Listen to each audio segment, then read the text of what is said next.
안녕하세요. 배달의 일반 기계이사 방송을 시작하겠습니다. 오늘은 단면적 최적 변화와 EGK의 관계식에 대해 한번 알아볼 예정인데요. 사실 이번 방송과 관련된 내용은 세 번째 방송인 응력 변형률과 관련된 내용에 이미 한번 포함해서 결과식은 한번 알려드린 적이 있습니다.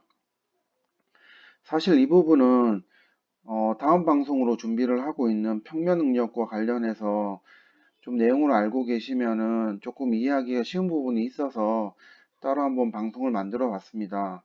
관심 있는 분들은 한번 들어보시기 바랍니다. 그럼 본격적으로 시작하겠습니다.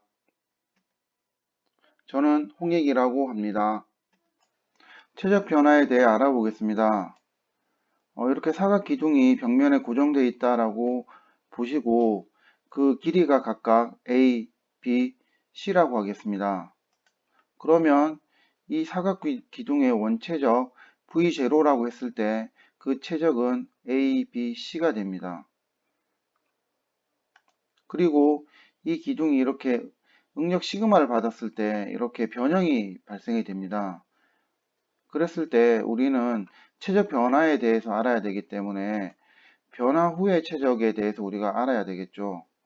따라서 우리가 이 변화 후 최적을 구하기 위해서는 먼저 재료의 변형률에 대해서 먼저 우리가 알아봐야 됩니다.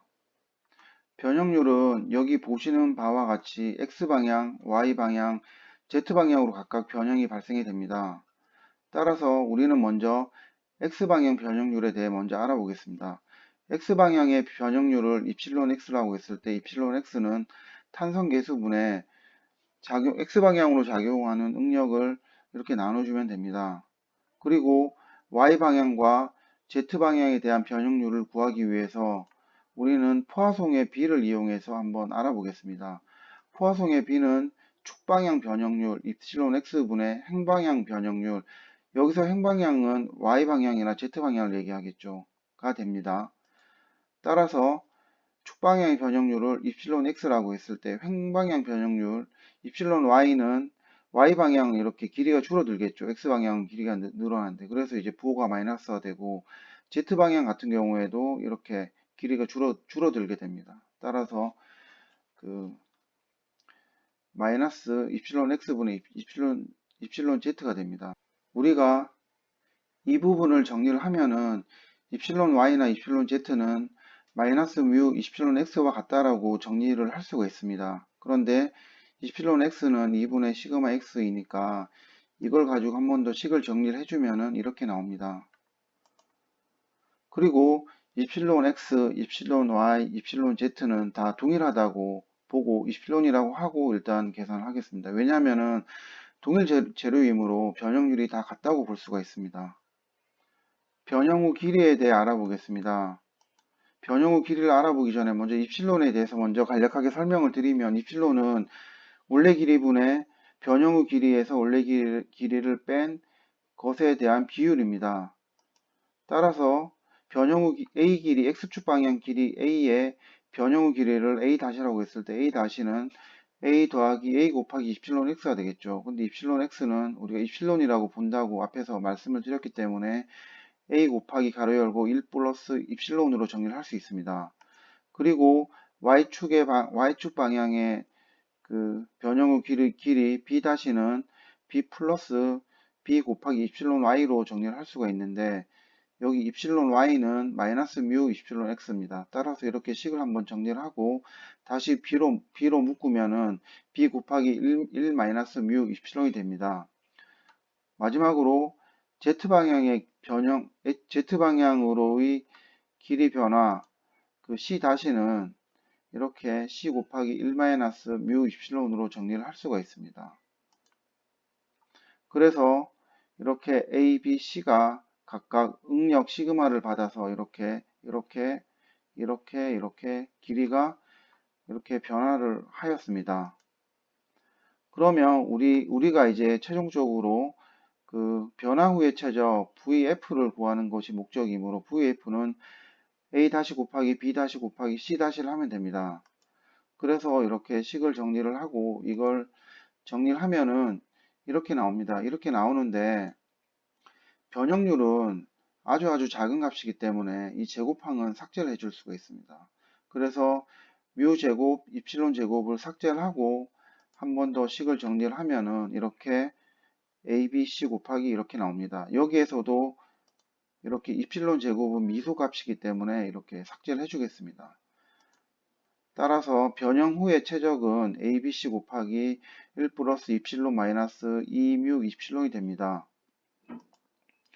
그리고 최적 변화량 델타 V는 VF에서 V0를 빼주면 됩니다.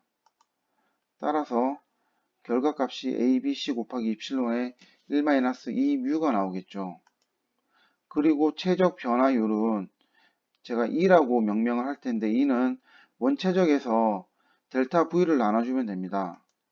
따라서 ABC분에 이렇게 델타 V 값을 이렇게 넣어주면 되겠죠. 그렇게 해서 식을 정리를 하게 되면은 최적 변화율은 입실론 가로 열고 1-2뮤가 나옵니다.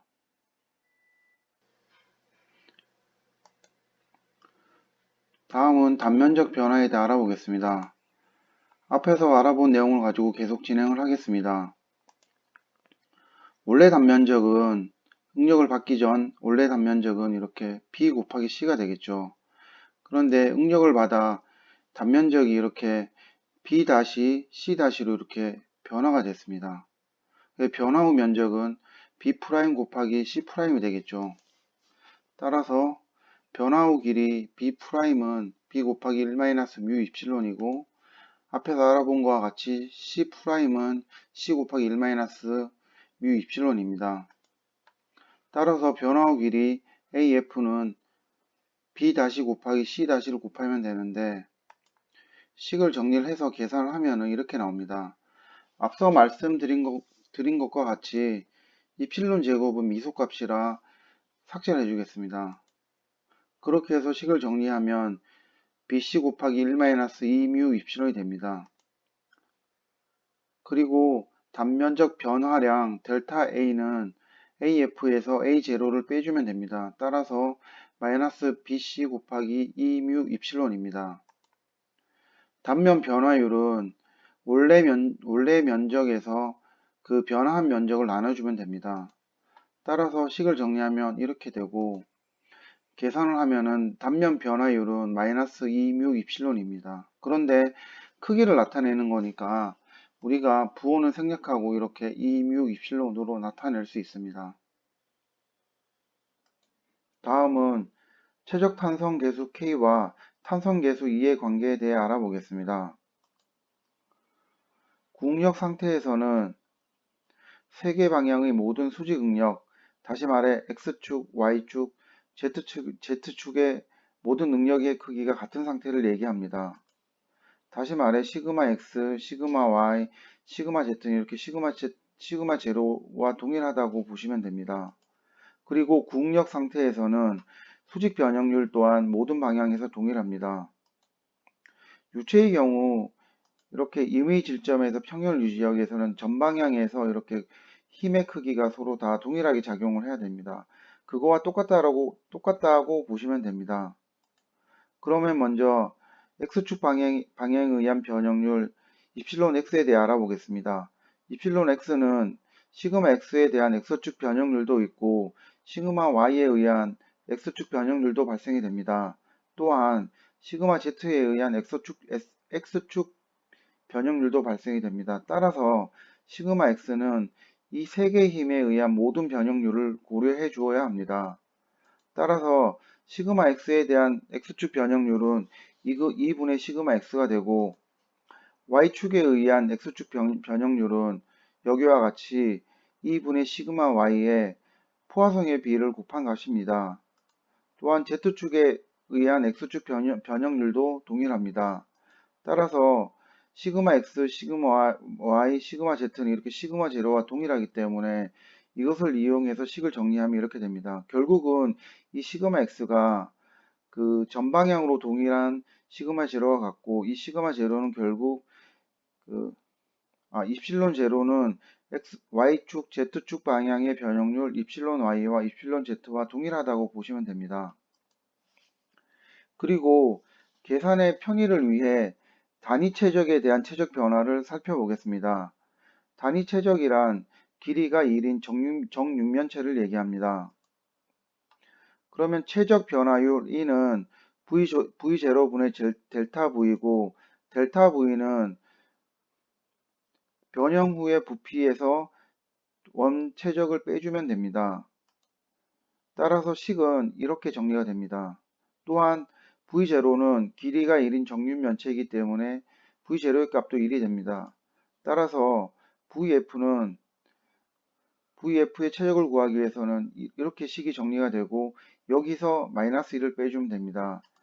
이 식을 정리를 하게 되면 이렇게 쭉 나오고 입실로는 미소값이라서 2차 2번 이상 곱해진 거는 모두 이렇게 무시를 해주시면 됩니다. 따라서 최적 변화율 E는 이렇게 시그마 입실론 X 플러스 입실론 Y 플러스 입실론 Z가 됩니다. 그리고 입실론 X는 앞에서 살펴본 것과 같이 2분의 시그마 제곱 곱하기 1-2이기 때문에 이것을 이렇게 내려서 이렇게 식을 정리할 수 있습니다. 그래서 식을 한 번 더 정리하면 이렇게 되고 결국은 최적 변화율은 2분의 3 곱하기 1-2μ 곱하기 시그마 제로가 됩니다. 근데 이것은 결국은 변형률의 3배가 됩니다. 최적 탄성 계수 K는 최적 변화율 분의 압력이 됩니다. 따라서 여기에 따라서 식을 정리를 하면은 이렇게 정리를 할 수가 있고 결국 K는 3 곱하기 1-2μ 분의 2라는 관계식을 얻을 수 있습니다. 그리고 최적 탄성 계수 K에 대한 부분은 유체역학 시간이나 고체역학 시간에 한 번씩은 다 들어보셨을 개념이라서 따로 설명을 하진 않겠습니다. 다음은 탄성계수 2와 전단 탄성계수 지위 관계에 대해 알아보겠습니다. 이렇게 어떤 부재가 있고 양쪽으로 P만큼의 인장하중을 받고 있습니다. 그리고 이 부재 내부 A, B, C, D, E 사각형에 발생하는 전단 변형에 대해 한번 살펴보겠습니다. 이렇게 인장하중을 받게 되면 이 사각형 A, B, C, D는 이렇게 길쭉한 마름모 형태의 어떤 전단 변형을 일으키게 됩니다. 전단 변형 후에는 여기 보시는 바와 같이 꼭지점 B-D-에는 플러스 감마만큼의 전단 변형이 발생이 되고 A-C-에는 마이너스 감마만큼의 전단 변형이 발생이 됩니다. 다시 우리는 이 마름모 중 이렇게 4분의 1만 떼어내어 다시 한번 보도록 하겠습니다. 그랬을 때 이 각 A-는 45도 마이너스 2분의 감마가 나옵니다. 그리고 우리는 변형 후에 선분 OA-의 길이도 알 수 있습니다. 변형 전에 OA- 길이는 이 길이가 2L이기 때문에 L이 됩니다. 따라서 선분 OA-는 L 곱하기 가로 열고 1 플러스 입실론 X만큼의 변형된 길이가 되고 선분 OB-는 역시 L 곱하기 가로 열고 1 마이너스 뮤 입실론 X만큼 길이가 변형이 되게 됩니다. 그리고 탄젠트 A 플러스 B는 이렇게 된다는 거는 다들 알고 계시죠? 그러면 우리도 똑같이 정리를 해보겠습니다. 이 식을 탄젠트 45도 마이너스 2분의 감마를 정리를 하면 이렇게 나옵니다. 그리고 탄젠트 45도는 1이죠. 그래서 식을 정리해 보도록 하겠습니다. 그리고 탄젠트 2분의 감마는 미소값이기 때문에 2분의 감마와 동일하다고 보시면 됩니다. 따라서 식을 한 번 더 정리를 할 수 있고 우리는 이 식을 일식이라고 하겠습니다. 그리고 이 각 A-에 대해서 탄젠트 각 A-는 선분 OA-분의 선분 OB-가 됩니다. 그러면 여기서 우리가 구한 이 값을 여기다 대입을 하고 정리를 하면 이렇게 됩니다. 우리는 이 식을 다시 이식이라고 하겠습니다. 그렇게 했을 때 1식과 2식은 이건 같다고 놓을 수 있습니다. 그렇게 해서 식을 이렇게 놓고 이걸 정리를 하면 이렇게 됩니다. 그런데 입실론 x는 아주 작은 값이라 이 변형률에 곱해진 항은 무시하도록 하겠습니다. 그렇게 하고 식을 정리를 하면은 결국 감마는 이필론 x 곱하기 1 플러스 뮤가 됩니다. 그리고 타워 맥스에 대한 부분은 결론만 말씀드리면 전단 응력이 최대가 발생하는 지점은 이렇게 축을 기준으로 45도 절단한 면에서 전단 응력은 최대값이 되고 그 전단 응력은 수직 응력의 절반이 됩니다. 따라서 타우 맥스는 2분의 시그마 x라는 관계가 나옵니다. 그래서 우리는 이필론 x는 2분의 시그마 x라는 것은 알고 계시고 또한 감마는 지분의 타우 맥스라는 것도 알고 계십니다. 따라서 여기서 타우 맥스는 2분의 시그마 x니까 이 값을 넣고 대입을 하면 식을 이렇게 정리할 수 있습니다. 정리를 하면은 이렇게 됩니다. 시그마 x는 공통되니까 약분을 하고 식을 정리를 하면 전단 탄성 계수 g는 2 곱하기 1 플러스 뮤분의 2가 됩니다. 지금까지 앞에서 살펴본 최적 탄성 계수, 전단 탄성 계수의 관계에 대해 다시 한번 정리해서 알아보도록 하겠습니다. 앞에서 우리는 K와 E의 관계, G와 E의 관계에 대해 이렇게 살펴보았습니다. 이것을 포화송의 수로 다시 한번 정리를 하면 이렇게 됩니다. 그리고 우리 밑에 이 식에서 M2는 EG 곱하기 M 플러스 1이라는 식으로 정리할 수 있습니다. 이것을 M으로 정리를 하면 M은 E-2G분의 2G가 됩니다. 이것을 이 식에다 대입을 해서 식을 정리를 하게 되면은 이렇게 3 곱하기 3G-2분의 2G가 됩니다. 그래서 지금까지 살펴본 내용을 총 정리를 하면은 이렇게 되고 여러분들이 무작정 암기를 하셨던 최적 탄성계수, 전단 탄성계수의 관계는 앞에서 살펴본 내용과 같은 방법으로 나오게 됩니다. 오늘 제작한 이 방송도 일반 기계 기사를 공부하시는 여러분들에게 도움을 드리고자 만들었습니다. 공부라는 게 항상 재미있고 쉽지만은 않습니다. 하지만 그 단계를 넘어서면 또 하나의 성취감이 있기 때문에 열심히 하시기 바랍니다. 좋은 일이 있으실 겁니다. 감사합니다. 이상으로 방송을 마치겠습니다.